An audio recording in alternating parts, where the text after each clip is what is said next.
नमस्ते जी, नमस्ते। नमस्ते, सभी को सादर नमस्ते।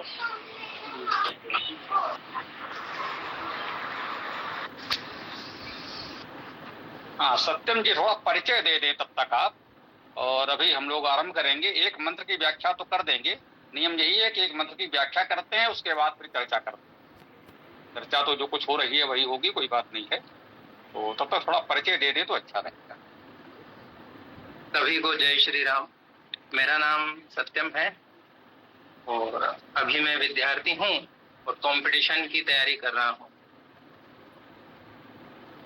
2020 से लगभग शास्त्रों की ओर रुचि हुई और घर पे ही शास्त्र अध्ययन कर रहा हूँ। बीच बीच में मार्गदर्शन मिला कई आचार्यों का और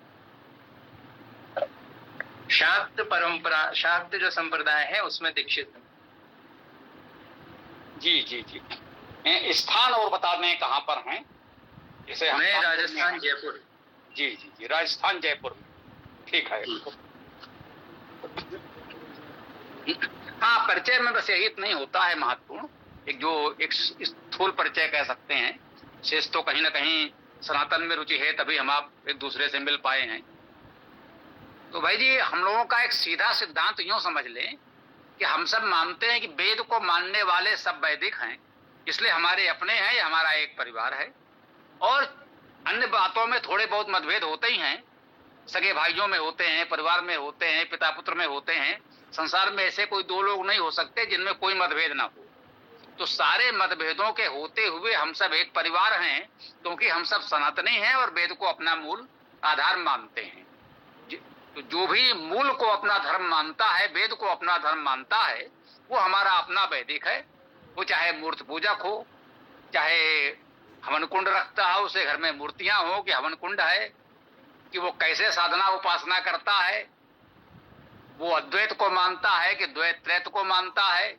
इन सब बातों पर हम लोग बहुत विवाद नहीं करते। हाँ, संवाद हो सकता है, सब लोग अपनी अपनी बात रखें, उसमें कोई हार जीत नहीं है, कोई शास्त्रार्थ नहीं है। अपना पक्ष सब लोग रखें मित्रवत, पारिवारिक भावना से, कहीं कोई कटुता नहीं है, विवाद नहीं है, कोई हारने जीतने की बात नहीं है, शास्त्रार्थ नहीं, संवाद चलता रहता है। आवश्यक नहीं है कि हम आप एक दूसरे से पूरी तरह सहमत हो। बात आई कि मैं अपनी बात रखूंगा, आप सहमत हैं तो, नहीं है तो फिर भी हम लोग साथ चलते रहेंगे। इस भाव से सनातन के सभी पक्ष हम व्यक्तिगत रूप से गए, हम लोग एकजुट रहें, कुछ मतभेद हैं तो बने रहें, इस भावना से हम लोग यहाँ प्रयास कर रहे हैं। तो हम निश्चिंत रहें, आपकी जो भी विचारधारा है हम उसका भरपूर पूरी तरह स्वागत करते हैं और हम अपनी बात अवश्य रखेंगे। आप उससे सहमत हो या सहमत हो, वो आपकी इच्छा है, वो आवश्यक नहीं है कि आप हमसे सहमत हो। तो हम लोग एक वेद मंत्र की व्याख्या कर लेते हैं, उसके पश्चात फिर और चर्चा आरंभ करेंगे। तो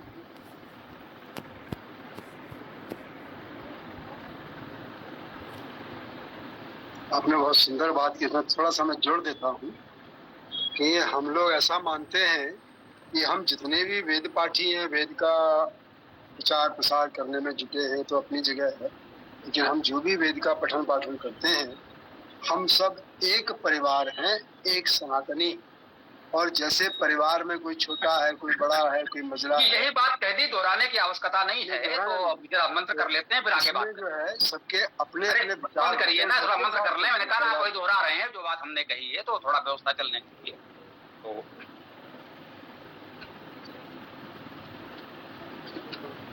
ओम थम ब्रह्म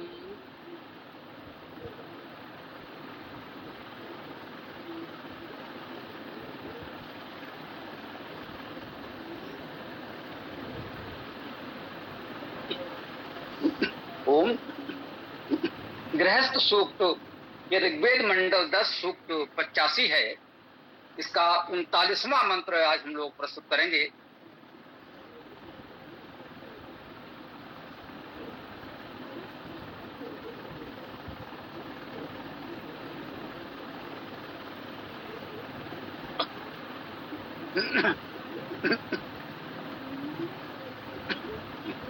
ओम पुनः पत्नीम अग्नि अदात आयुषा सह वर्चसा दीर्घायु अस्या यह पति जीवती सरदा सतम। देखिए कितनी सुंदर बात कही गई है, कितनी सरल भाषा में कितना सुंदर संदेश दिया जा रहा है। पुनः फिर पत्नी, पत्नी को, देखिए इतने सरल शब्द हैं जिनका कोई और अर्थ करने की आवश्यकता नहीं है, तो बहुत व्याकरण के विस्तार में नहीं जा रहे हैं। ये हम लोग वेदायन पुस्तक से पढ़ रहे हैं, जो नए लोगों की जानकारी हो जाए। तो वेदायन हम लोगों की पुस्तक है, इसमें चारों वेदों के प्रथम और अंतिम सूक्तों सहित कह सकते हैं कुल 81 सूक्त और 431 मंत्र इसमें संकलित किए गए हैं। और उसी वेदांत पुस्तक से हम लोग ये गृहस्थ सूक्त पढ़ रहे हैं, जिसका 39वां मंत्र अभी हम प्रस्तुत कर रहे हैं। तो इस वेदायन में प्रत्येक शब्द का व्याकरण संबंधित महत्वपूर्ण बात दी गई है। इसे उपसर्ग धातु मुख्य रूप से दिया गया है, वो अव्यय सर्वनाम संख्या आदि क्या है वो भी बताया गया है। तो जहां आवश्यकता जिसको हो वो वेदांत पुस्तक में देख सकता है। अधिकांश लोगों के पास पुस्तक है, जिनके पास नहीं है चाहेंगे तो मंगा भी सकते हैं, अन्यथा चर्चा तो हम लोग कर ही सकते हैं। जो कठिन थोड़ा महत्वपूर्ण शब्द होते हैं तो उनका हम बता भी देते हैं, इतने सरल शब्दों में व्याकरण बताने की आवश्यकता नहीं है। देखिए विशेष में कह रहे हैं पुनः पत्नी, पुनः पत्नी को, पत्नी द्वितीय विभक्त एक वचन कर्मकारक है, तो पुनः पत्नी को अग्नि, देखिए अग्नि प्रथमा विभक्त कर्ता कारक एक वचन, तो करेगा तो अग्नि ही, अग्नि ने कह लीजिए। अग्नि ने पुनः पत्नी को अदात अर्थात दिया, अदात भूतकालिक क्रिया है। अग्नि ने पुनः पत्नी को दिया, ठीक। देने वाला कौन है? अग्नि। क्या दे रहा है? पत्नी दे रहा है। अग्नि जो है वो पत्नी को दे रहा है, पुनः दे रहा है।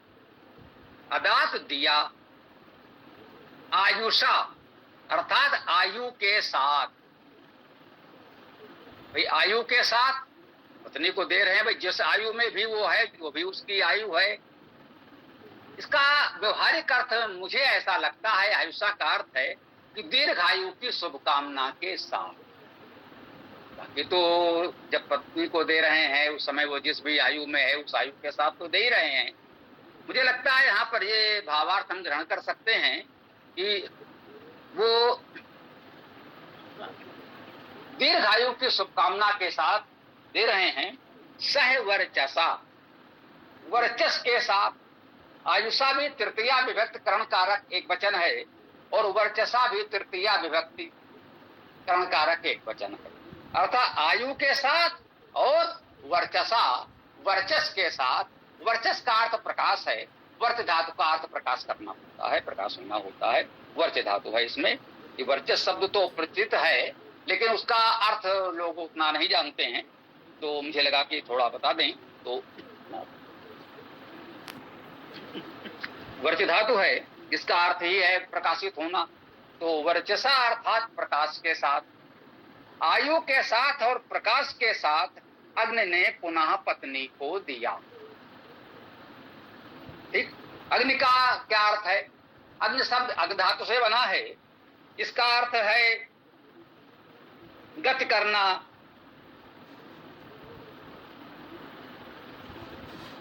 है ना, अग्रणी होना और ग्रहण करना, ठीक। अग्नि धातु के 3 अर्थ प्रमुख हैं, गति करना, अग्रणी होना और ग्रहण करना। तो अग्नि का अर्थ क्या हुआ? गतिशील या प्रगतिशील भी कह सकते हैं। गतिशील, अग्रणी और ग्राही, ग्रहण करना, इन 3 गुणों से युक्त जो है उसे अग्नि कहा गया है। वेद में अग्नि मुख्य रूप से तो परमेश्वर को ही कहा गया है। इन गुणों से युक्त जो समाज के अग्रणी लोग हैं, जो प्रगतिशील लोग हैं, हमें जीवन में दिशा देते हैं, उन अग्रणी लोगों को भी अग्नि कहा जा सकता है।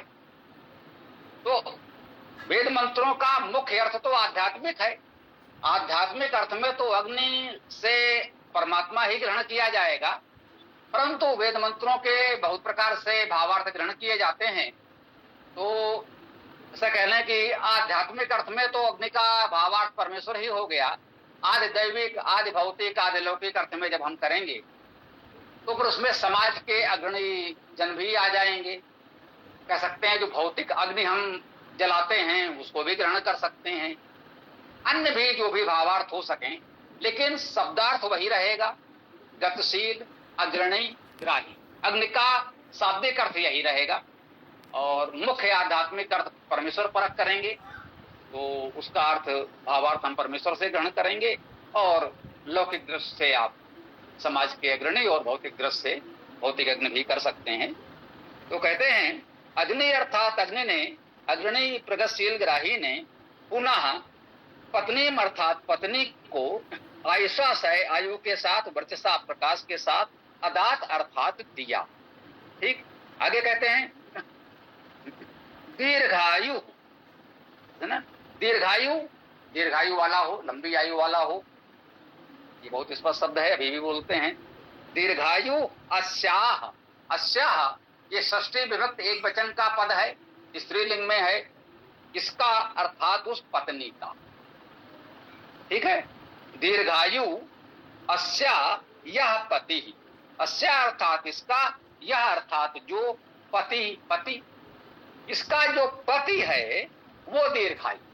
ठीक, एक शुभकामना ये दी जा रही है कि इसका पति दीर्घायु हो।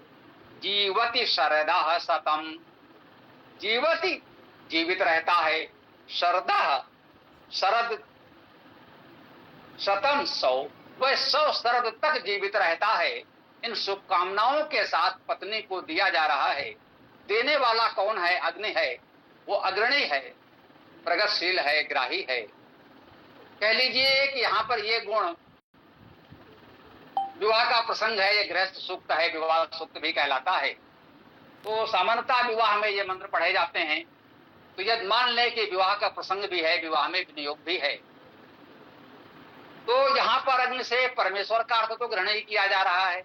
उस पुरोहित को भी ग्रहण कर लेंगे जो विवाह संपन्न करा रहा है, और उसके माता पिता को ग्रहण करेंगे। असली अग्नि तो वही है जो वास्तव में अपनी पुत्री को किसी को दे रहा है पत्नी रूप में। अब देखिए, अग्नि शब्द का शाब्दिक अर्थ तो एक ही होगा, अग्रणी, प्रगतिशील, ग्राही, परंतु भावार्थ प्रसंग के अनुसार आप अलग अलग ले सकते हैं। उसमें किसी को कोई आपत्ति नहीं होनी चाहिए कि भाई इन्होंने ऐसा भावार्थ लिया, उन्होंने ये लिया, इन्होंने ये लिया। लेकिन वो जो शाब्दिक अर्थ है, धातुज अर्थ है, उससे बहुत अलग ना जाए, तो वो सभी भावार्थ हम लोग स्वीकार करते हैं। इसको कहते हैं अनंता वै वेदा, वेद का अर्थ विस्तार अनंत है। तो भावार्थ लोग अलग अलग करते हैं। भाष्यकारों के भावार्थ में इस प्रकार का थोड़ा बहुत अंतर मिलता है, तो उसको लेकर हमें कोई बहुत चिंतित होने की आवश्यकता नहीं है, विवाद की तो कोई आवश्यकता नहीं है। अपने अपने विचार के अनुसार आप ग्रहण करें। तो कह रहे हैं दीर्घायु अस्या पति, इसका जो पति है वो दीर्घायु हो। जीवत शरदा शतम, वो 100 शरद तक जीवित रहे, अर्थात 100 वर्ष तक जीवित रहे। कह दें जैसे इस समय हम वर्ष कहते हैं, वर्ष क्या है? वर्षा काल। 100 वर्षा काल तक जीवित रहे। वेद में सामान्यता आता है शरदा शतम, 100 शरद काल तक जीवित रहे, अर्थात ऋतुओं से वर्ष की गणना की जाती रही है। ये वैदिक काल से है। हमने हिंदी साहित्य में कहीं ये भी पढ़ा, आयु 80 बसंत देखी, अर्थात 80 बसंत ऋतु उसके जीवन में हो चुकी है, तो 80 वर्ष की आयु है, ऐसे कह लें। तो 80 बसंत, 80 वर्ष, 80 शरद, तो ये ऋतु से आयु की गणना, वर्ष की गणना की जा रही है। तो ये बहुत सीधी सी बात है। देखिए, इसका बहुत संक्षेप में भावार्थ इसमें दिया हुआ है कि अग्नि ने अर्थात अग्रणी, प्रगतिशील, ग्राही जैसे गुणों से युक्त परमेश्वर या उपासक ने पुनः पत्नी को आयु के साथ तथा प्रकाश के साथ दिया। इसका दीर्घायु पति 100 शरद अर्थात 100 वर्ष संवत्सर तक जीवित रहता है। विशेष में इतना सा कहा गया है कि उचित आयु में विवाह करें, 100 वर्ष तक दीर्घायु होने की शुभकामना है। तो इस मंत्र का इतना छोटा सा, सीधा, सरल सा अर्थ हम लोगों ने प्रस्तुत किया। प्रेरणा बहुत स्पष्ट है कि उचित आयु में विवाह करें, उचित पात्र को पत्नी के रूप में उसे प्रदान करें, और दीर्घायु होने की कामना तो ऐसे अवसर पर सभी परिजन देंगे ही कि जो भी शुभेच्छु हैं वे सब शुभकामना दे रहे हैं कि भाई 100 वर्ष तक तुम जीवित रहो। इसके आगे धातुवाद निरुक्त लिखते हैं, जिसमें से पुनः अव्यय है, पत्नी में पत धातु है, उसका अर्थ गति करना, ऐसर होना, पराक्रम होना आदि, इसका सभी शब्दों का हम लोग धातु उपसर्ग आदि लिख देते हैं। ये धातुवाद निरुक्त शीर्षक से लिखा गया है। तो आज की इस मंत्र व्याख्या को हम यहाँ विराम दे सकते हैं। आगे हम लोग जो भी चाहें आप लोग अपना प्रश्न आदि प्रस्तुत कर सकते हैं, हम लोग उस पर बात करेंगे। तो गुरुदेवार समाज का पढ़ें? जी पढ़ दीजिए।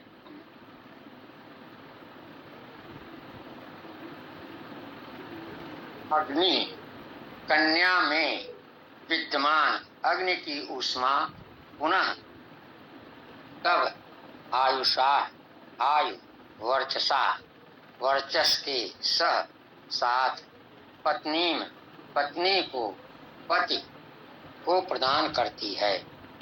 अस्या, इसका यह जो पति है दीर्घायु, लंबी आयु वाला होकर शरद ऋतुओं का शतम 100 जीवाति जीवे। भावार्थ है इसका, कन्या में विद्यमान ऊष्मा पुनः इस वधु को उसके पति को आयु और बल के साथ प्रदान करती है। इसका जो पति है वह लंबी आयु वाला होकर 100 शरद ऋतुओं तक जीवित रहे। धन्यवाद गुरुदेव। ये देखिए, अग्नि वहां कर्ता कारक एक वचन में था, तो अग्नि ने दिया, अग्नि या ददात जो भी है, तो अग्नि ने दिया, ये अर्थ स्पष्ट था। अब यहाँ अग्नि को उस कन्या में विद्यमान अग्नि कर दिया गया, तो ये थोड़ा सा जोड़ तोड़ है, न होता तो अच्छा था। शेष मुझे लगता है मूल अर्थ भावार्थ में कोई बहुत अंतर नहीं पड़ा। ठीक है, अलग अलग लोग करेंगे तो थोड़ा बहुत तो अंतर हो भी सकता है। व्याकरणाचार्य गंगा साहब शर्मा जी इसका अर्थ करते हैं, अग्नि ने आयु और तेज के साथ पत्नी पुनः पति को प्रदान की। उसका पति दीर्घ अवस्था वाला बनकर 100 वर्ष जी। धन्यवाद। देखिए, इन्होंने भी वही अर्थ किया है, कोई अंतर नहीं। क्योंकि छोटा सा सीधा सरल मंत्र है तो बहुत वो नहीं है। हाँ, इतना कहेंगे कि इन्होंने अग्नि ने सीधा सीधा अर्थ किया, जो अग्नि कर्ता कारक एक वचन प्रथमा विभक्त में है, तो अग्नि ने यही अर्थ हो सकता है, पुनः प्रदान किया। अब इसका एक भावार्थ आप लोग सोच सकते हैं कि पुनः प्रदान करने का भाव क्या है। भाई, एक बार तो दिया पति को, पुनः प्रदान किया, तो इससे आप पुनर्विवाह का संकेत भी मान सकते हैं। ये भी मान सकते हैं कि भाई पत्नी में यदि कहीं कोई नोक झोंक थोड़ी सी अनबन हो भी गई, तो दोनों परिवारों के, समाज के बड़े लोगों ने समझा बुझा कर दोनों को पुनः गृहस्थ जीवन में आगे बढ़ने की शुभकामनाएं दी, उनको फिर से मिला दिया, जोड़ दिया, चलो भाई फिर से तुम लोग साथ रहो। तो देश काल परिस्थिति के अनुसार इस तरह के भावार्थ किए जा सकते हैं। और मूल अर्थ तो बहुत सीधा सरल है, स्पष्ट है, उसमें तो कोई बहुत समस्या इसमें नहीं है, होने भी नहीं चाहिए।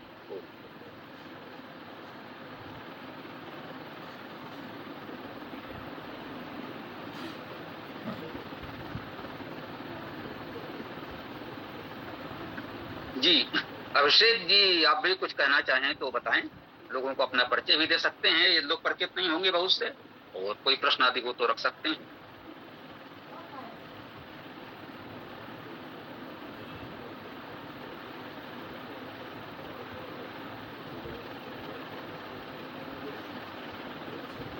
चलिए सत्यम जी आप बताएं। अभिषेक जी नहीं बोलना चाह रहे हैं, कोई बात नहीं, जब उनका मन होगा बोलेंगे। जी बोलिए। सुबह जब अब समूह में जो बात हो रही थी, उसमें मैं यही समझना चाहूंगा कि ईश्वर ने उन 4 जो ऋषि या देवता, जो भी 4 की 3 है, उनके मन में वेद को प्रकट किया और या उनसे लिया। इसमें बहुत ज्यादा कंफ्यूजन है सबको। जैसा वो मेरे कह रहे थे एक भाई उसमें कि देखो यहाँ तो लिखा है कि इनके मन में प्रकट किया, दुदोह का अर्थ है, जबकि वहां दुदोह यानी तो सामान्य अर्थ यही लिया जा रहा है कि उनसे लिया जा रहा है। फिर मैंने छांदोग्य उपनिषद का भी दिया, उसमें भी निचोड़ कर रस निकाला जा रहा है उनसे। तो कहीं भी मुझे ऐसा प्रमाण नहीं मिला कि उनके मन में प्रकट, जो कह रहे हैं स्वामी जी कह रहे हैं कि उनके मन में दिया गया सबसे पहले जो ऋषि शब्द से संबोधित किया गया है, तो उसके बारे में अगर कोई शंका समाधान कर सके कि ऐसा क्यों लिखा गया है। जी देखिए, किसी पुस्तक में किसी ने लिखा है तो हम तो यही कहेंगे कि ये उस लेखक का अपना विचार है, सबको अपने विचार व्यक्त करने का अधिकार है। अब रह गई बात हमारे मानने की, तो व्यक्तिगत रूप से हम, या मैं कह दूं इस गोष्ठी में जो लोग भी नियमित रूप से जुड़ रहे हैं, हम लोगों की भावना विचार यही है कि वेद ही हमारे लिए मूल आधार है, वही प्रमाण है, और वेद में जो कुछ कहा है हम उसे मानेंगे। अन्य लोग क्या लिख रहे हैं, क्या कह रहे हैं, वो उनके निजी विचार हैं, उन तक छोड़ दीजिए। वही तो हमने कहा कि सबके मत अलग अलग हो सकते हैं, लेकिन वेद को मानने वाले वैदिक हैं, इसलिए हम साथ। तो इस लेखक ने क्या लिख दिया है, उस लेखक के मन में क्या था, उसने क्यों और कैसे लिखा है, तो वो लेखक जाने।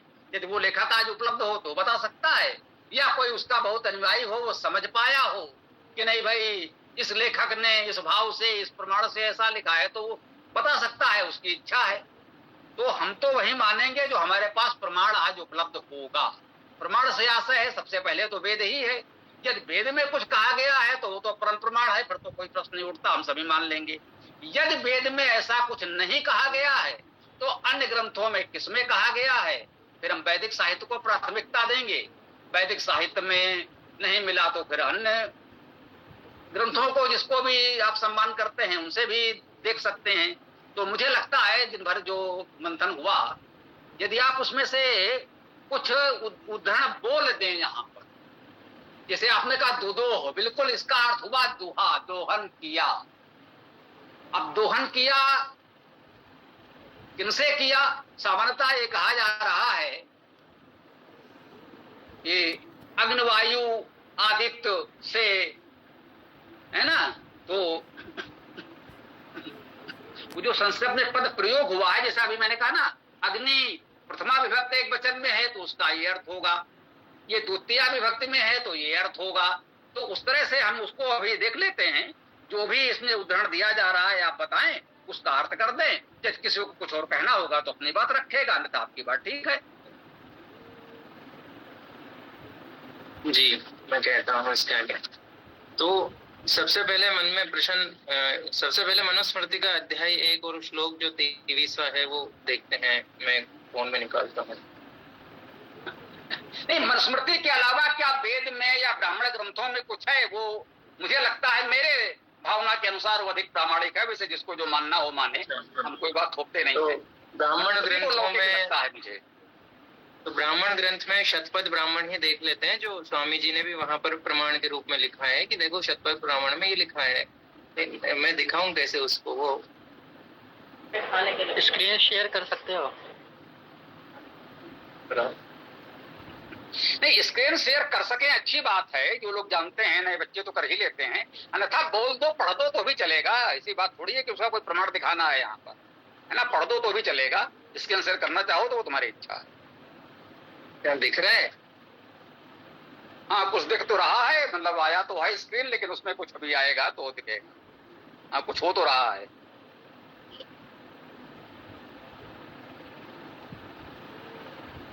अरे ये मैंने शतपथ का अभी ये दिख रहा है क्या? हाँ, कुछ दिख रहा है, बोलो। पढ़ के भी सुना देना।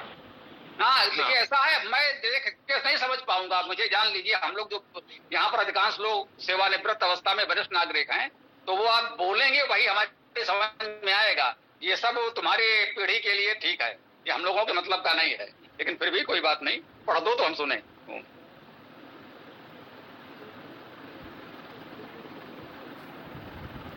हाँ, तो जो शतपथ में स्वामी जी ने प्रमाण दिया उसका मैं हिंदी बोल रहा हूँ। पहले अकेला प्रजापति था, उसने चाहा कि मैं सनातन वाला हो जाऊं। उसने श्रम किया, तप किया, उसके श्रम और तप से 3 लोक उत्पन्न हुए, पृथ्वी, अंतरिक्ष और द्यू। उसने इन तीनों लोकों को तपाया।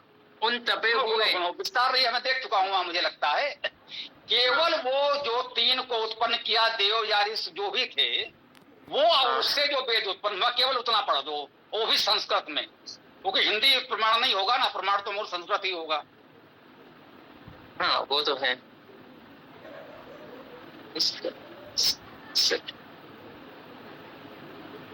ये स्क्रीनशॉट भी साफ नहीं है इसलिए। नहीं, किसी भी प्रकार से पढ़ सकते हो, स्क्रीन को हटा दे तो पढ़ पाओगे? है कोई व्यवस्था तुम्हारे पास? हमें नहीं पता, क्योंकि हमको सुनाई पड़ेगा, वो हम समझ लेंगे, देखने पर हमारी बहुत रुचि नहीं।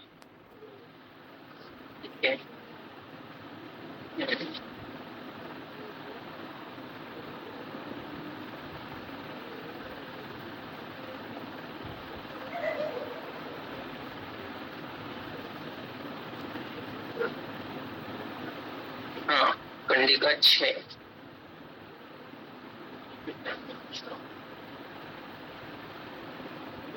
स भूयो श्राम्यत भूयो तप्यत भूय आत्मानं समत्पत् स आत्मन एवं त्रिलोका त्रिरमिमत पृथ्वी मन्तरिक्ष ऋक्षन् दिवमिति स खलु पादाभ्यामेव पृथ्वीं निर्मिमतोदरा दन्तरिक्षं मूर्धनो दिवं स तांस्त्रिलोकान् भ्यश्राम्यत् भयत्पत्स मत्पत्तेभ्यः श्रान्तेभ्यस्तप्तेभ्यः संतप्तेभ्यः स्त्रीन् देवान् निर्मिमतारग्नि वायुमादित्यमिति स खलु पृथिव्या एवाग्निं निर्मिमतान्तरिक्षाद्वायुन्दिव आदित्यं सा तास्त्रीन् देवान्भ्यश्राम्यद्भ्यतपत् संतप्तेभ्यः श्रान्तेभ्यस्तप्तेभ्यः संतप्तेभ्यः स्त्रीन् वेदान् निरमिमत ऋग्वेदम यजुर्वेदम सामवेदमिति। यहाँ तक उन्होंने 3 वेद उत्पन्न कर दिए, मतलब उनसे देवताओं से। जी, ये स्पष्ट है इसमें कि उन्होंने कहा है वेदान निर्ममे, ऐसा कुछ पढ़ा आपने संभवतः, अर्थात वेदों को बनाया। ठीक, ये पढ़ा आपने, वेदान निर्ममे या ऐसा कोई पद जो भी है उसका सीधा कि उसने वेदों को बनाया, उन 3 देवों से बनाया। उसके लिए कोई पद इसमें है क्या लिखा हुआ है कि 3 देवों से बनाया, या ऐसा कुछ है क्या इसमें? स खलु पृथिव्याम एवाग्निम निर्मिमितान्तरिक्षाद्विन्दिव आदित्यम। अरे पृथ्वी छोड़ो भाई, वो देव और वेद वाली बात सीधे आओ। अच्छा हाँ, ये अग्नि ऋग्वेदम वायुर्यजुर्वेदमादित्य सामवेदम। ये अग्नि से ऋग्वेद और वायु से यजुर्वेद और आदित्य साम। 1 मिनट रुको जरा, इसमें जरा पद देखो क्या पढ़ रहे हो। अग्नि है कि अग्निम है कि अग्निना है, क्या है? अग्नि अग्नि है। अग्नि का अर्थ हुआ अग्नि से या अग्नि का कर सकते हो। ठीक, अग्नि से या अग्नि का, अग्नि को तो नहीं हो सकता, अग्नि है, अन्यथा अग्निम होता। ये तो बहुत स्पष्ट है। देखिए, अब इतनी थोड़ी सी व्याकरण तो जाननी पड़ेगी, इतनी गंभीर चर्चा करेंगे तो। मैं कहता हूं कि आपको अष्टाध्यायी और महाभाष्य का विद्वान होना चाहिए, लेकिन साधारण सी व्याकरण तो आनी चाहिए। ठीक है ना? तो अग्नि है, ऋग्वेदा है, ठीक है ना? अग्नि है ऋग्वेदा, अर्थात अग्नि से ऋग्वेद। इतना तो स्पष्ट हो गया कि अग्नि से ऋग्वेद है, अग्नि को ऋग्वेद नहीं है, ये तो स्पष्ट हो गया। ओम, आगे बढ़ो। वायुर यजुर्वेद। हाँ, थोड़ा फिर ध्यान से देखो, जो तुमने बोला मुझे लगता उच्चारण में तो दोष नहीं है। वायुर है कि वायुर है? मैं बोलता हूँ, हाँ बोलो। अग्ने ऋग्वेदम वायोर यजुर्वेदम, इस तरीके से आया है। वायोर, इस तरीके ओ की मात्रा लगी हुई है। जी जी वही तो मैं कह रहा हूं। वायो यजुर्वेदम जी। अग्ने ऋग्वेदम, जो रा है ये विसर्ग के लिए आता है, ठीक है। ये जी, विसर्ग जी, होती है तो विसर्ग का रा हो जाता है। अग्ने ऋग्वेदम अर्थात अग्नि से ऋग्वेद, वायो यजुर्वेदम अर्थात वायु से यजुर्वेद। आगे क्या है? सूर्यात सामवेदा, आदित्यात सामवेदम, ये आया है। ठीक है। आदित्यात सामवेदम, आदित्य से सामवेद को, ठीक, बहुत स्पष्ट है।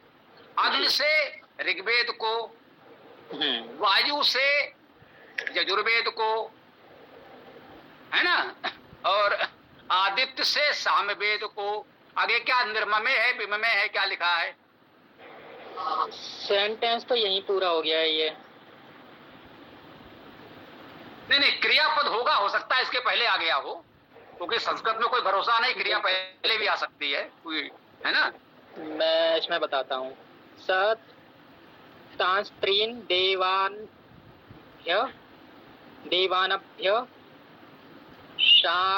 ये श्राम्य है या अभ्य है।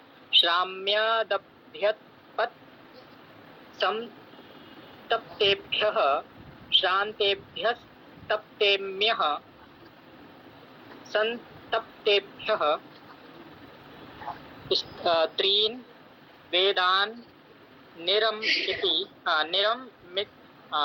एक मिनट, वेदान्निर्मिमत् ऋग्वेदम यजुर्वेदम सामवेदम इति, इस तरीके से आया। फिर उसके बाद अग्नेर ऋग्वेदम वायोर यजुर्वेदम आदित्यात सामवेदम, ये पूरा सेंटेंस बना था।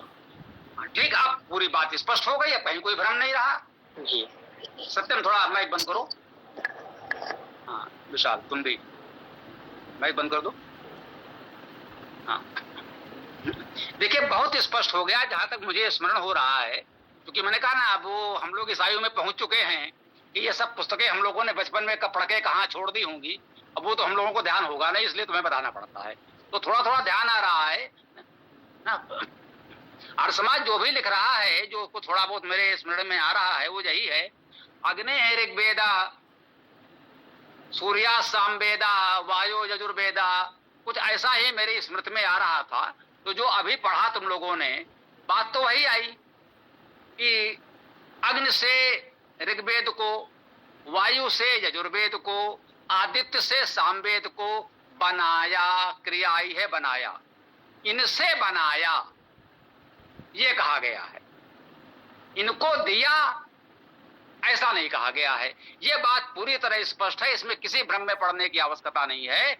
ये स्पष्ट कर दिया कि परमेश्वर ने इन तीनों से, ये तीन क्या है, उसके उपादान कारण या कुछ भी कह लीजिए, कि इनसे उसने इनकी रचना की। अब ये क्या है, देव हैं, ऋषि हैं, क्या है, इस पर जिनको चर्चा करनी हो करते रहें, उसका यहाँ कोई महत्व ही नहीं है मुझे लगता है। ये तो उसके निर्माण की सामग्री है मात्र। अग्नि से, वायु से, आदित्य से उसने वेदों को बनाया, तो ये तो अग्नि वायु आदित्य उसके निर्माण की सामग्री है।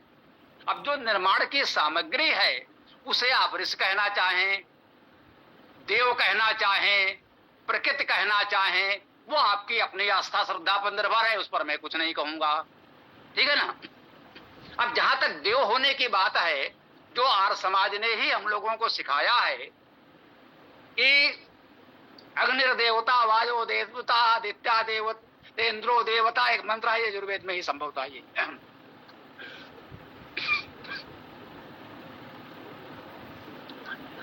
तो ये जो पवित्र, जो ये प्रकृति है, सूर्य है, अग्नि है, वायु है, जल है, वृक्ष वनस्पतियां हैं, इन सब में हम देवत्व देखते हैं, ठीक है ना। इन सबको हम देवतुल्य मानते हैं, क्योंकि हमारा जीवन इनसे चलता है, इसलिए हमने इनको देव का सम्मान दे रखा है। भाई हमारे तो देश ही ऐसा है, हमारी नदियां भी माँ हैं, तुलसी भी माँ है, गंगा भी माँ है, तो हम तो सब में देवत्व के दर्शन करते हैं। तो इसलिए यदि वो कहा जा रहा है कि अग्नि वायु आदित्य इनको यदि देव कहा गया और कहा गया इस देवत्व को आधार बनाकर इसी सामग्री से परमेश्वर ने वेद को बनाया, तो ये तो बहुत स्पष्ट बात है, इसमें तो कहीं किसी को कोई भ्रम होना ही नहीं चाहिए। जब किसी को भ्रम है तो अपने भ्रम का निवारण करे, अध्ययन करे, कुछ और प्रमाण खोजे। दिन भर जो चर्चा चल रही थी, जो समझिए कि बचपन से जब से हमने पढ़ा सत्यात प्रकाश आदि ये प्रकरण, तब से मेरे मन में है कि जितने प्रमाण ये संस्कृत में लिखते हैं, उसमें जैसे आपने भी ब्राह्मण ग्रंथ से पढ़ा या मनुस्मृति वाला भी पढ़ लो, उसमें भी वही है, अग्निवायु रवि भ्यस्तु। नाम तो तीन का लेते हैं, इंद्रवायु रवि भ्यस्तु। वहां रवि है, यहाँ आदित्य है, या कहीं सूर्य भी हो जाएगा, कोई बात नहीं। तो भैया अग्निवायु रवि भ्यस्तु, रवि है, सूर्य है, आदित्य है, जो भी है वो है। तीन लिखते हैं संस्कृत में, और भाषांतर करते समय, भाषा अनुवाद करते समय चार कर देते हैं। तो मैं कहता हूं ये बचपन से मैं देख रहा हूं भैया, क्या घपला है, क्या मिलावट है। तो इनका तो मुझे तभी से देखिए, मैं पुनः कहूंगा कि आज जो हम लोग वेद पर चर्चा कर रहे हैं, उसके लिए हम दयानंद जी और आर्य समाज के आभारी हैं। यदि उन्होंने वेद को निकाल कर इस तरह प्रचार प्रसार न किया होता तो वेद हम तक पहुंचते ही नहीं, हम वेद पर चर्चा नहीं कर रहे होते। उनके हम इसके लिए तो आभारी हैं, पूरी श्रद्धा है। लेकिन ऐसी बातें देखते ये प्रश्न मेरे मन में बचपन से उठ रहे हैं कि क्या घपला कर रखा है इन लोगों ने। मतलब कोई सिर पैर है ही नहीं कि आप कहां से उठा के क्या बता देते हैं।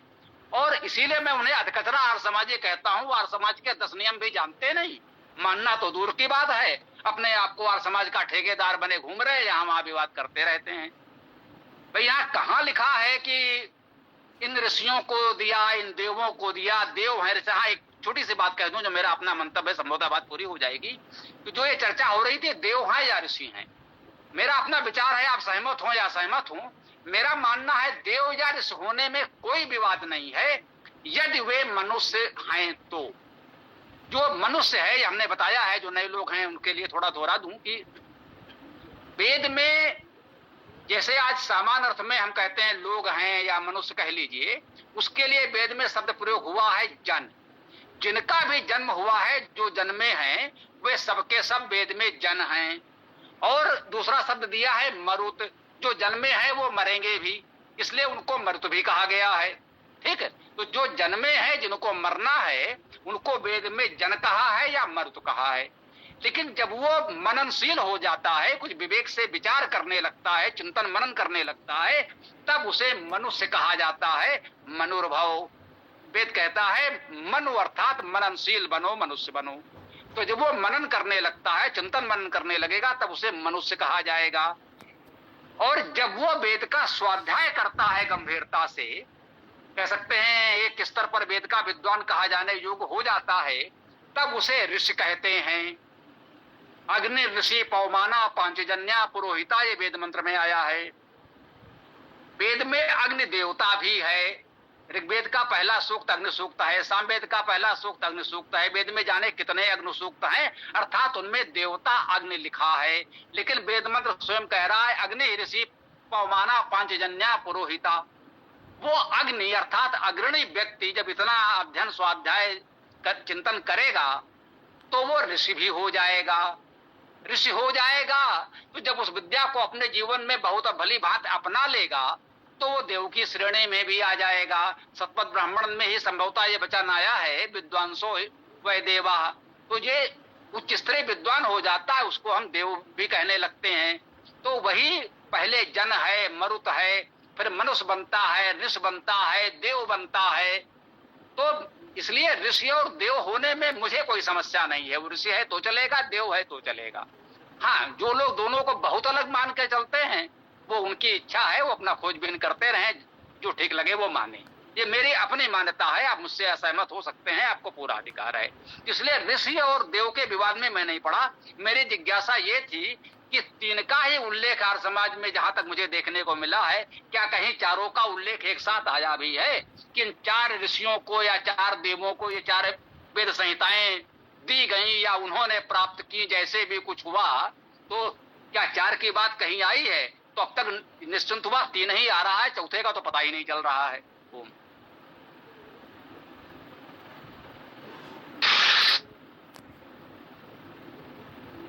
हाँ सत्यम, पहले तो अपनी बात बोलो, तुम्हें क्या कैसा लगा इस पर, और फिर और लोग भी अपनी बात रखेंगे। दीपक भी आ गए, अच्छा है, बोलो। जी बिल्कुल, ये तो स्पष्ट हुआ आज कि इनको दिया, इनसे लिया ही गया है, इनको दिया नहीं गया कहीं। और बाकी ये देवता हैं, ऋषि हैं, इस पे तो कभी जैसा जिसका मन हो वैसा मान सकते, इसमें कोई वो नहीं है। लेकिन जो मान्यता थी कि आदि काल में 4 ऋषि हुए, उनको ईश्वर ने वेद दिए, फिर वो फैलाए, तो ये मान्यता तो कम से कम ठीक हुई कि ऐसा नहीं हुआ था वहां। क्योंकि उपनिषद में ही आता है कि देवताओं में सबसे पहले ब्रह्मा जी हुए, उन्होंने अपने बेटे अथर्वा को जो नाम था उसको वेद की शिक्षा दी, और उसी से आगे प्रचारित हुई। तो ये बाकी आगे को इसमें कहना कि बहुत ठीक बात कही। देखो, ईश्वर ने किसी को वेद दिया, ये मैंने इस गोष्ठी में इतने वर्षों में कभी नहीं बोला होगा, क्योंकि ये बात तो कहीं मुझे अब तक दिखाई नहीं पड़ी। ठीक, मेरा मानना है, जो मेरा अपनी भावना है, विचार है, आप सहमत हो या सहमत हो, आपकी इच्छा है, मैं मानता हूं कि ऋषियों ने अपने तप साधना से इस विद्या को, वेद को प्राप्त किया। इस प्राप्त करने वाले हैं, उन्होंने अपनी साधना तपस्या से इस वेद को प्राप्त किया है, न कि किसी ने उनको पुरस्कार स्वरूप, दया करके दान स्वरूप दे दिया है। तो हमें इसमें ऋषियों की साधना तपस्या का सम्मान करते हैं कि उन्होंने अपने तपोबल से इसको प्राप्त किया है, किसी ने उनको दान में नहीं दिया है। ये मेरी अपनी भावना है। बाकी जो जैसा चाहे, ईसापुत्र जी कुछ कहना चाह रहे हैं तो बोल। जी, पुरुष सूक्त में एक मंत्र आता है, तस्मात् यज्ञात् सर्वभूतः ऋचः सामानि जज्जिरे। ईसापुत्र ने हाथ उठाया था तो मैंने कहा कुछ कहना चाहते होंगे, तो और भी जो मेरी आवाज आ रही है? रख सकते हैं, स्वागत है, बोलो। मेरी आवाज आ रही है?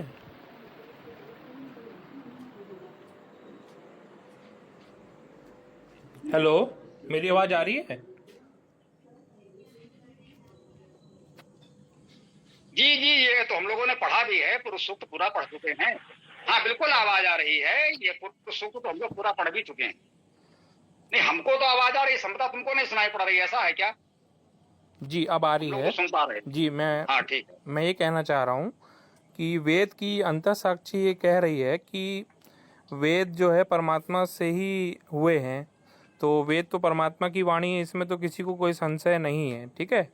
और रही बात की चौथे वेद की, अथर्ववेद की, तो उसके लिए आज मैंने उदाहरण दिया था गोपद ब्राह्मण का, तो उसके विषय में क्या कहना चाहेंगे स्वामी जी आप?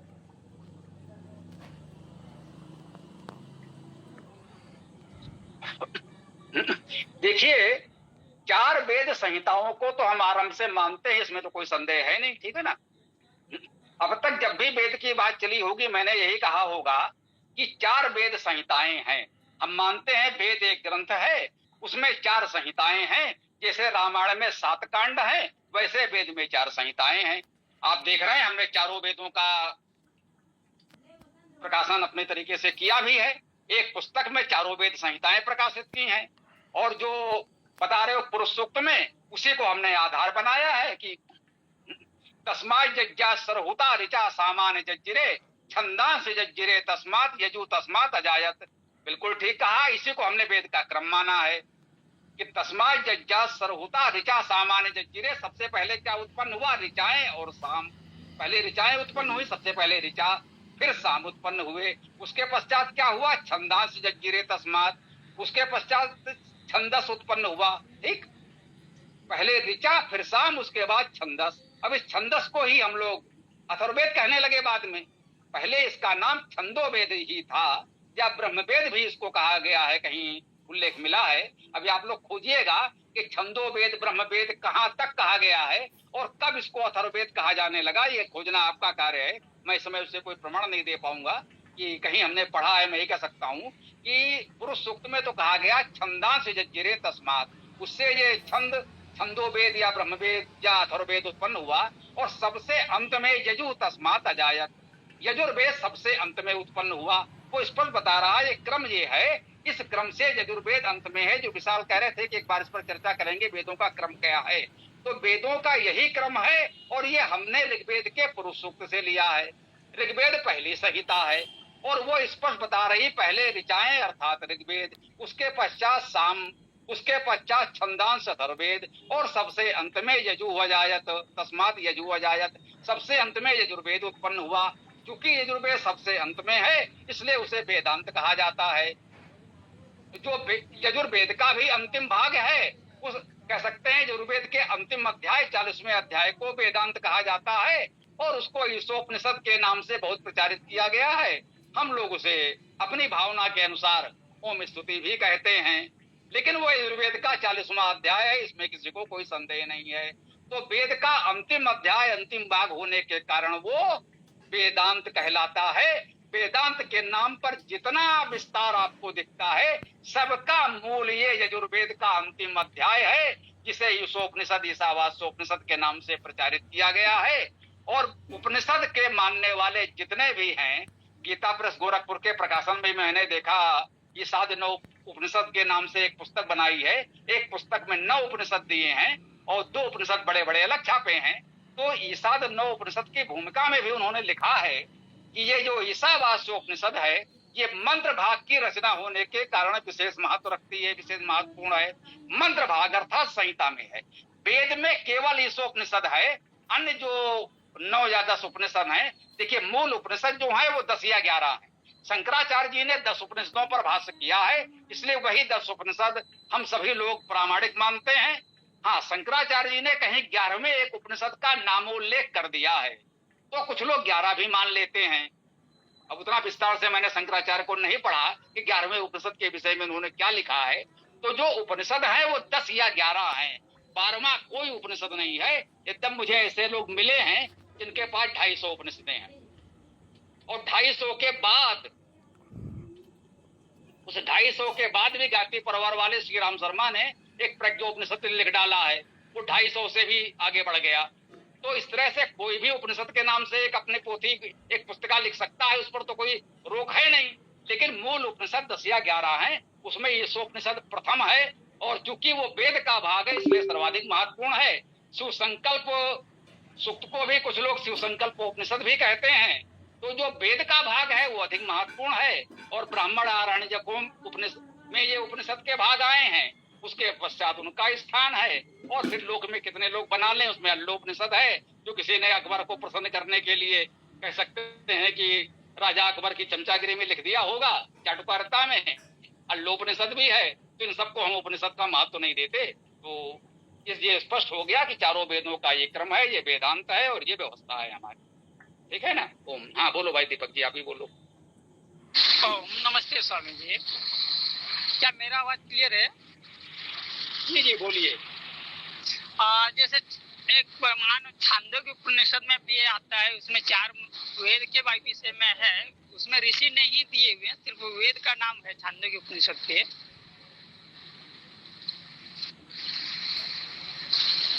इस विषय पे क्या कहना है? तो इसमें समस्या क्या है भाई? हम जब 4 वेद कहे ही रहे हैं, मान रहे हैं, तो वो कहाँ कहाँ आया है इसका कोई महत्व नहीं रह जाता। हम तो सीधे सीधे ऋग्वेद के पुरुषोक्त से 4 वेद मान रहे हैं ना, तो कितने कहाँ कितने लिखे हैं वो जाने। जी बिल्कुल।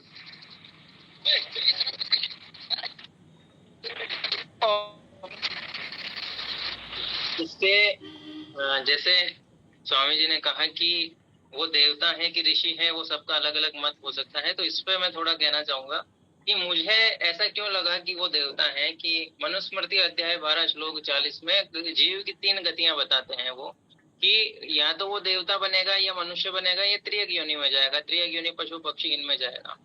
तो अगर हम कहें कि विद्वान को ही देवता कहते हैं और फिर जीव की गतियों में देवता को रखते हैं, तो कोई जन्म से ही विद्वान नहीं हो सकता। ऐसे ही महाभारत में कई जगह मिलता है कि जब पुण्य क्षीण हो जाते हैं तो देवता भी मनुष्य के रूप में जन्म लेता है, कर्म भोगने के लिए देवलोक से आता है और वापस पुण्य कमा के वापस देवलोक भी जा सकता है। तो ये देवलोक आना जाना तो कर्म बंधन है, मोक्ष हमारा परम लक्ष्य है, वो अलग विषय है। तो इसलिए मुझे कई बार देवता योनि भिन्न नजर आती है। ऐसे अमर कोश में भी अलग अलग देवताओं के नाम मिलते हैं, निरुक्त में भी 3 स्थान बताते हैं कि एक अंतरिक्षवासी है, एक पृथ्वीवासी है, एक ऐसा मिलता है, मेरे को याद नहीं आ रहा भी निरुक्त का, लेकिन अमर कोश में तो मिलता ही है। जी बिल्कुल ठीक कहा आपने। जो उल्लेख हैं वो ठीक है। हो सकता है हम लोगों को समझने में थोड़ी चूक हो रही, थोड़ा इस दृष्टि से विचार कीजिएगा। मैं अपनी बात रख रहा हूँ, आप सहमत हूं तो ना हो तो वो आपका अधिकार है, ठीक है। देखिए, वेद में ही द्यावा पृथ्वी आता है, ठीक। कहीं कहीं द्यावा पृथ्वी अंतरिक्ष भी आता है। ये तीनों तो वेद में ही आते हैं। हाँ, एक बात स्पष्ट कर दूं कि आपने जितने चर्चा की, आपने मनुस्मृति की बात की, महाभारत की बात की, और जाने जो भी बात की, तो भाई जी जब इतना गंभीर विषय होगा, जहां पर सनातन धर्म की बिल्कुल मौलिक दिशा तय करनी होगी, तो हम विनम्रता से निवेदन करना चाहते हैं, हम केवल और केवल 4 वेद संहिताओं को प्रमाण मानते हैं, अन्य की कोई चर्चा नहीं करते। तो पहले ये तय होगा कि 4 वेद संहिताओं में क्या है, यदि उसमें नहीं है तब हम अन्य ग्रंथों की ओर देखेंगे। भाई इस पर तो वेद ने कुछ नहीं कहा, फिर देखें ब्राह्मण ग्रंथों में, रामायण में, महाभारत में या अन्य में कहाँ क्या कहा गया है। तो सबसे पहले निर्णय तो हमें वेद से करना होगा। तो जैसा कि मैंने कहा कि वेद में ये बात तो आ रही है, इसमें कोई संदेह नहीं है। द्यावा पृथ्वी अर्थात पृथ्वी और द्युलोक, प्रकाशमान लोक, और बीच में अंतरिक्ष है, दोनों के ध्यान दीजिएगा। थोड़ी सी शब्दावली वर्तमान से अलग हो जाएगी। वेद के अनुसार ये पृथ्वी है जिस पर हम रहते हैं, इसको एक लोक कहा गया महत्वपूर्ण, क्योंकि पृथ्वी यद्यपि इस ब्रह्मांड में बहुत छोटी है, लेकिन हमारे लिए सबसे बड़ी वही है, क्योंकि हमारा सारा जीवन यापन तो इसी से होता है। होंगे बहुत बड़े बड़े ग्रह आदि, लेकिन भैया हमारा जीवन तो इस पृथ्वी पर चल रहा है। तो इसलिए उसमें एक तो लोक कहा गया पृथ्वी को, उसके पश्चात दूसरा कहा गया है जो पृथ्वी के धरातल से ऊपर है, जिसे आज की भाषा में आप पृथ्वी का वायुमंडल कह सकते हैं। तो जहां तक पृथ्वी का वायुमंडल है उसे वेद में अंतरिक्ष कहा गया है। ये इतने समय के मेरे अध्ययन का एक निष्कर्ष आप मान लें। हो सकता है इसका सीधा प्रमाण मैं वेद से या किसी ग्रंथ से न दे पाऊं, इतने दिन के अध्ययन से मुझे ऐसा अनुभव हुआ है। जो मान ले उसे आप न मानना चाहें वो आपकी इच्छा है। तो जो पृथ्वी का वायुमंडल है उसको वेद में अंतरिक्ष कहा गया है, ऐसा मेरा अनुभव है। अंतरिक्ष शब्द का अर्थ का है अंता इच्छते यस्मिन, जिसके भीतर हम देख सकते हैं, तो उसे अंतरिक्ष कहा गया है। अंतरिक्ष में पशु पक्षी आज विचरण करते हैं, अर्थात अंतरिक्ष अर्थात वायुमंडल में ये पक्षी उड़ते हैं, तो ये अंतरिक्ष हो गया। जो पृथ्वी पर मनुष्य पशु आदि विचरण कर रहे हैं, ये तो पृथ्वी हो गई। और जो ये पक्षी आज उड़ रहे हैं, जो हमें उड़ते हुए दिखते हैं, अंता इच्छते यस्मिन, जहां जिसमें हम देख पाते, छू नहीं सकते, हम उनकी तरह उड़ नहीं सकते, उनके साथ नहीं जा सकते, लेकिन हम पृथ्वी पर बैठे खड़े देख तो सकते हैं, तो उसको अंतरिक्ष कहा गया है कि उसके भीतर हमको दिखता तो है। अब सूर्य के भीतर क्या है वो तो पृथ्वी से नहीं दिखता हमें, लेकिन इस वायुमंडल में उड़ते हुए पक्षी आदि तो हमको दिखते हैं, तो इसलिए उसको वेद में अंतरिक्ष कहा गया है। ऐसा मेरा अध्ययन का निष्कर्ष अनुभव मान सकते हैं आप। और इस वायुमंडल के परे जो सूर्य चंद्र तारे ग्रह आदि जो भी आप देखते जानते हैं, उस सबको वेद में द्युलोक कहा गया है, अर्थात प्रकाशमान लोक। सूर्य चंद्र नक्षत्र तारे सब आपको प्रकाशमान दिखते हैं, जो प्रकाश बिंदु दिखते हैं, इन सबको वो द्युलोक कहा गया है। ठीक, तो ये हो गए 3 लोक। तो वेद ये मान रहा है भू स्थानीय देवता पृथ्वी स्थानीय देवता होते हैं, बिल्कुल होते हैं।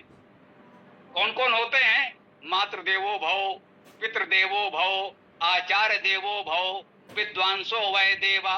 माता पिता आचार्य तो आपके देव हैं ही, जो विद्वान है समाज के वो भी देव हैं। और कौन कौन से देव हैं? जैसे कहा कि वृक्ष वनस्पतियां जल नदियां, जो भी हमारा जीवन चलाने में सहयोगी सहायक प्रमुख हैं, उन प्रकृति की सभी शक्तियों को हमने देव नाम दिया।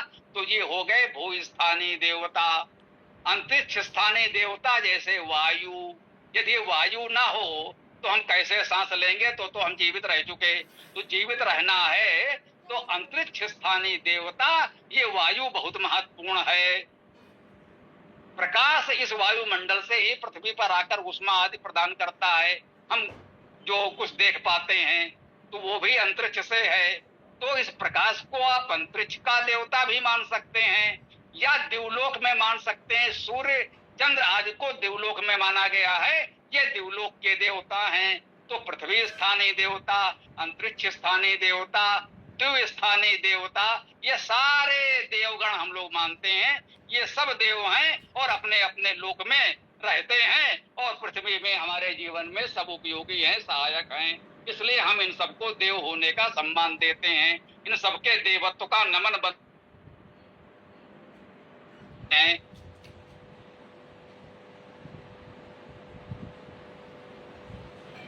चाहिए जैसे नदियों को प्रदूषण होने से बचाएं, वायु को प्रदूषण से बचाएं, है ना, वृक्षों को बचाएं। तो ये हो गया इन देवों की पूजा, उनका संरक्षण, हम लोग इसी को पूजा मानते हैं। तो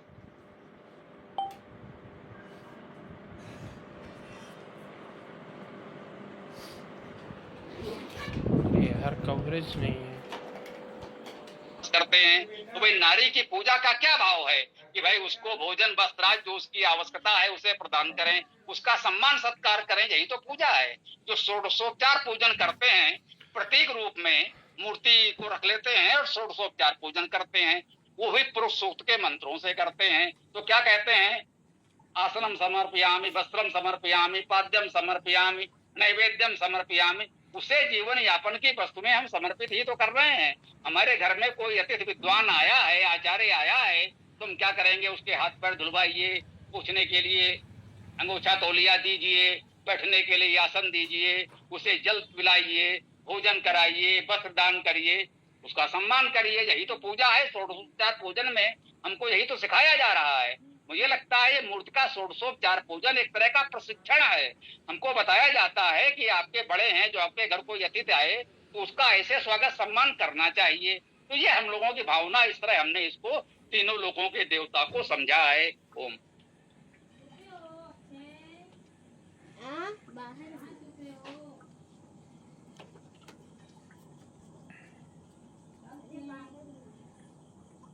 भाई किसी को कुछ कहना हो तो अपनी बात रख सकते हैं। जब चर्चा पूरी हो जाएगी तो फिर वेदास्तक पाठ करके समापन करेंगे। जी, मैं ये कह रहा था स्वामी जी कि वो गोपद ब्राह्मण में अंगिरस ऋषि का वर्णन भी आया था, ये कह रहा था। नहीं, कोई एक श्लोक, वाक्य, कंडिका जो भी कहते हो, जहां पर स्पष्ट रूप से चारों की बात एक साथ आई हो कि इन चारों को ये चार वेद दिए गए या इन चारों से बनाए गए, जैसा कि भी पढ़ा गया कहीं पर कि इन तीन से बनाए गए कहा गया है। अग्नि ऋग्वेदा, अग्नि से ऋग्वेद, न कि अग्नि को ऋग्वेद। तो वो जो भी है, से है या को है, इन चारों का एक साथ उल्लेख हो तो उसको पढ़ दो, वास्तव में उपयोगी होगा। ये जिज्ञासा मुझे तो है। जी, कंडिका 6 में 3 का आया है और कंडिका 8 में अंगिरस ऋषि का आया है। मतलब एक साथ चार तो नहीं आए, ये स्पष्ट हो गया। कुल मिलाकर ऐसी कोई कंडिका, वाक्य, श्लोक नहीं मिल रहा है जहां पर चारों एक साथ आए हों कि इन चार ऋषियों को चार वेद दिए गए। तो ये तो स्पष्ट हुआ। हाँ विशाल बोलो। हाँ जी, उसमें जो जो चार वेदों के चार देवता बताए गए हैं वो तो अलग अलग ही बताए हैं, कंडिका 6 और कंडिका 8।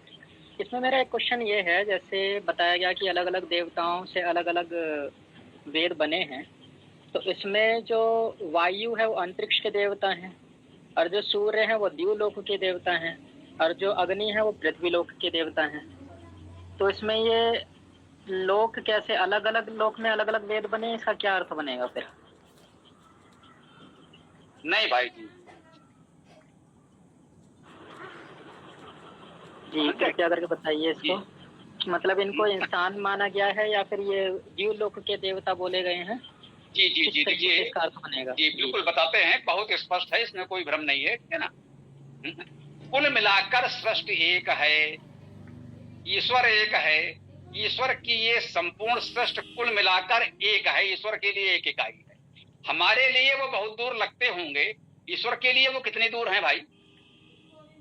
इसको आप ऐसे ही समझ लें कि भाई हर जिले का एक अधिकारी अलग, या हर राज्य का अधिकारी, मुख्यमंत्री आदि अलग। सब लोगों ने बैठकर राष्ट्र के लिए एक संरचना की,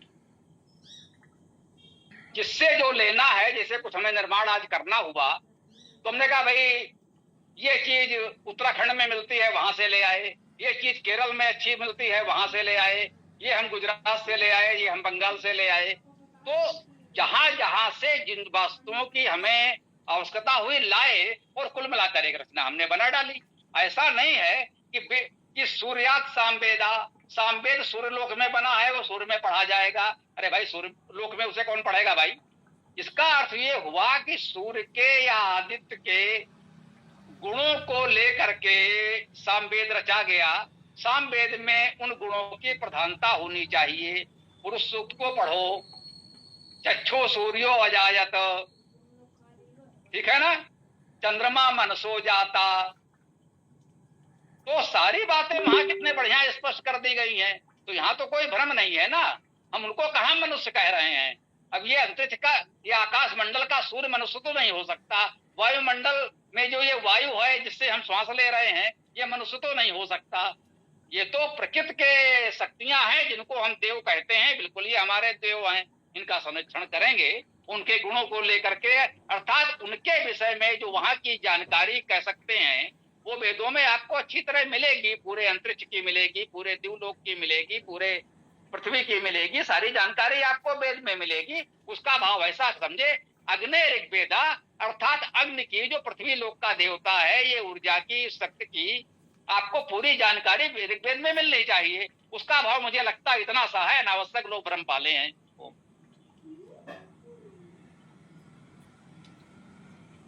एक इस पे ये था कि जो वेद तीनों से बन रहे हैं या फिर निकाल रहे हैं जो भी हैं, लेकिन ये कर कौन रहा है? जैसे उपनिषद में आया है उसको प्रजापति कहा है, मनुस्मृति में उसको ब्रह्मा कहा है, शतपथ ब्राह्मण में भी शायद प्रजापति कहा है, शतपथ और गोपथ में। तो ये प्रजापति है कौन?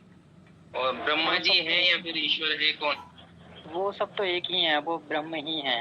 वो सब तो एक ही है, प्रजापति भी वही है और ब्रह्म भी वही है। हाँ कि वेद में बहुत स्पष्ट है, तदेवाग्नि तदादित्या तद्वायु तद चंद्रमा, ठीक है ना। एकम सद विप्रा बहुधा बदंते अग्नियमम मात्र स्वानमायु। तो जितने भी देव शक्तियां हम सुनते हैं ये सब कुल मिलाकर वही परमेश्वर है। ये सब उसी परमेश्वर की शक्तियां हैं जिन्हें हम देव के रूप में मानते हैं। क्या इसे कह देते हैं कि परमेश्वर के गुणवाची नाम हैं, जो जिस भाषा में, जिस शब्दावली में समझ पाए। अंततः वो एक है, दूसरा नहीं है ना। एको ब्रह्म द्वितीयो नास्ति। वो एक ब्रह्म है, दूसरा तो कुछ है ही नहीं। तो क्यों भ्रम में पड़े हो? कबीरा इश्क का माता दुई को दूर कर दिल से, जो चलना राह नाजुक है हमन सिर बोझ भारी क्या। ये हम बचपन से अपने पिताजी से सुनते थे, वो पता नहीं किस सत्संग से पढ़ते थे कि कबीर दास जी कहते हैं कि ईश्वर से प्रेम करना है कि दुई को, द्वैत भाव को दूर कर दो। और वेद कह रहा है कत्र को शोका को मोहा एकत्व मन वश्यता। जब आप एकत्व भाव का अनुभव कर लेंगे, एकत्व भाव को देखने लगेंगे, तो फिर आपको कोई मोह, कोई भ्रम नहीं होगा। अंततः आपको इस एकत्व को स्वीकार करना है कि वो परमेश्वर ही सब कुछ है, वही एक है। अलग अलग नामों से, अलग अलग रूपों से, अलग अलग गुणों से वही जाना जाता है। तस्मात् यज्ञात सर्वभूता ऋचा सामान्य जज्जिरे। वहां पर उसको यज्ञ रूप में भी कहा गया। पुरुष सूक्त में उसको मुख्य रूप से पुरुष शब्द से कहा गया। वही कहा गया हिरण्यगर्भ सूक्त में हिरण्यगर्भ से, हिरण्यगर्भा संवर्तते, है ना। सबसे पहले हिरण्यगर्भ ही विद्यमान था। तो जो कुछ भी कहा गया अलग अलग नामों रूपों से, वो एकमात्र परमेश्वर को व्यक्त किया गया है। संपूर्ण सृष्टि वेद परमेश्वर की रची है, सब उसी से उत्पन्न है। तो वेद भी उसी से उत्पन्न है। इस पचड़े में क्यों पढ़ना भाई? अलग अलग कोई नहीं है, जो कुछ है बस वही है, उसके अलावा और कुछ नहीं है। हाँ, लेकिन शायद मैं पूछ सही नहीं पाया कि जो प्रजापति, जो ब्रह्म है, वो क्या ईश्वर ही है? क्या आप ये कहना चाह रहे हैं कि वो ईश्वर है? जी, वो ईश्वर ही है, इसमें कोई संदेह नहीं है हमें। अच्छा, यानी ईश्वर को इन देवताओं की मतलब आवश्यकता पड़ी ही वेद को प्रकट करने के लिए। जी, थोड़ा सा इसमें ये मेरे विचार से अंतर इसलिए आ रहा है कि तुम्हारी इतनी बात से मुझे लग रहा है कि भाई वेदों में तुम्हारा विषय प्रवेश नहीं हुआ है, इसलिए वेद का जो मूल अवधारणा है वो स्पष्ट नहीं है। तो यूं कहने कि पुराण और ब्राह्मण ग्रंथ और मनुस्मृति और वेद ये सब गड्ढमड किए हो, तो वेद पर कंसंट्रेट करो। केवल एक वेद यजुर्वेद भी एक बार पढ़ डालो, मैंने सबसे कहा है। तो यजुर्वेद को एक बार निर्विकार भाव से केवल पढ़ डालो। ये भूल करके कि इसके पहले तुमने मनुस्मृति में, महाभारत में, यहाँ वहां क्या पढ़ा है, वो सब एक थोड़ी देर के लिए मन से निकाल दो, पूर्वाग्रह मुक्त हो जाओ और केवल यजुर्वेद पढ़ डालो, जो पूरे वेद का छोटा भाग है, 10% भी नहीं। ठीक है ना, 20,000 से अधिक मंत्र हैं चारों वेदों में, और एक वेद में 1975 हैं, अर्थात 2000 भी नहीं है, तो बहुत थोड़ा सा है। ठीक है ना, तो एक बार यजुर्वेद पढ़ डालो। ये मानकर वेद सबसे पहले है ना, तो वेद जब थे तब इनमें से कोई ग्रंथ नहीं था। तो वेद को वेद की भाषा में समझो, इन ग्रंथों के पचड़े में न पढ़ो। मुसलमान कह रहे थे कि वेद पहली पुस्तक है, ठीक है, कुरान अंतिम संदेश है, तो कुरान के प्रकाश में वेद को पढ़ो। हमने कहा ना भैया, वेद पढ़ लो तो कुरान समझ में आ जाएगी, कुरान की रोशनी में वेद पढ़ना चाहोगे तो भ्रमित रहोगे। तो बाद के ग्रंथों से वेद को मत पढ़ो, पहले वेद पढ़ लो, तो वेद के प्रकाश में इन ग्रंथों को जब पढ़ोगे तब सही बात अपने आप समझ में आ जाएगी। ऐसा मेरा अपना अनुभव है।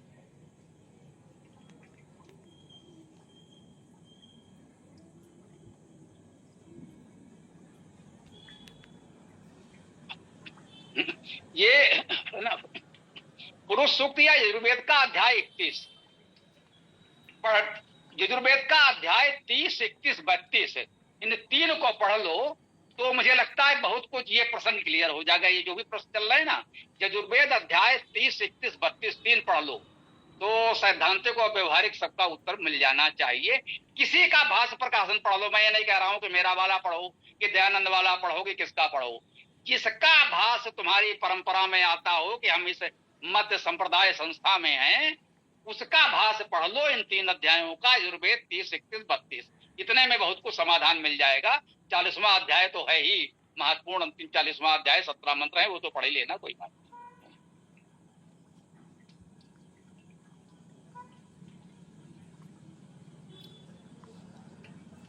जी, स्वामी जी बिल्कुल ठीक कह रहे हैं। हाँ, कि सत्यम जी को शायद अभी ये भी अच्छे से क्लियर नहीं है कि ये जो चारों वेद है ये ईश्वर की वाणी है या ऋषि मुनियों की है, ये अच्छे से क्लियर नहीं है। हो सकता है क्लियर हो, लेकिन संशय है अभी भी।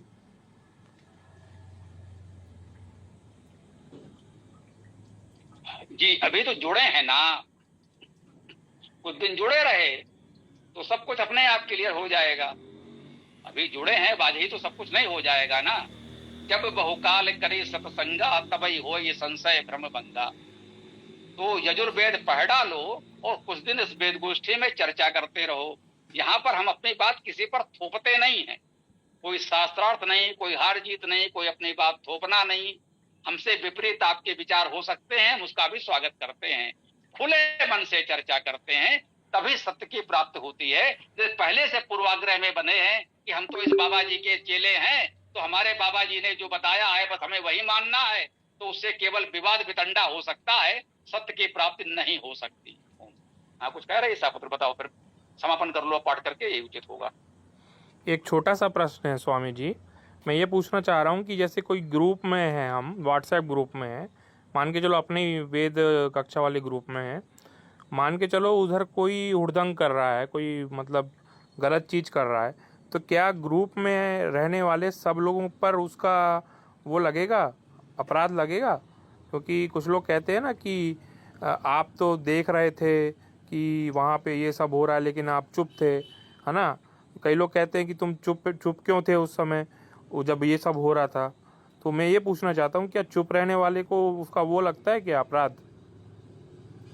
नहीं, ऐसा कुछ नहीं भैया, मैं भी ये तो नहीं कर सकता। दिन भर आज ही कितने सारे चर्चा हुई, अब सारे पोस्ट में पूरी पढ़ूं और उस पर उत्तर दूं, समाधान करूं, ये तो संभव नहीं है ना। इसलिए जब बहुत होता तो मैं कहता हूँ भैया आप शाम को आओ गोष्ठी में, तो हम बताएंगे। अब यहाँ मैं लिख करके तो सबका समाधान नहीं कर सकता। अब इसका अर्थ ये भी नहीं कि मैं दूसरों को अपनी बात न कहने दूं। तो जो कह रहा है उसके लिए वही उत्तरदायी है। आपका विधान भी यही कहता है, जो व्हाट्सएप ऐप है उसके नियम में भी यही है, सरकार के नियम में भी यही है, यदि किसी ने कोई अनुचित बात कही है तो उसका दोषी उसी को माना जाएगा, अन्य लोगों को नहीं माना जाएगा। बिल्कुल निश्चिंत रहें। तो अब मुझे लगता धन्यवाद है कि स्वामी जी। वेदाष्टक का पाठ करके समापन कर लें तो यही उचित होगा।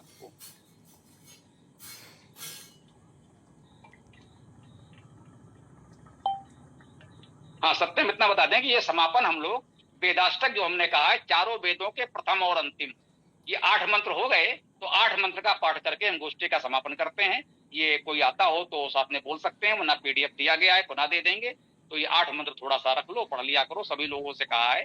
तो विशाल आरंभ करोगे, पीडीएफ दिया था, शुरू करो ना। ये हम सब वरिष्ठ नागरिक करते हैं, तुम लोगों को करना चाहिए। बोलो। अभी तो नहीं कर पाऊंगा मैं। चलो भाई, फिर जैसे होता है करिए आप लोग।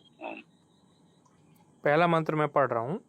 ओम अग्निमीळे पुरोहितं यज्ञस्य देवं ऋत्विजं होतारं रत्नधातमम्। ऋग्वेद अंतिम मंत्र। ओम समानि वा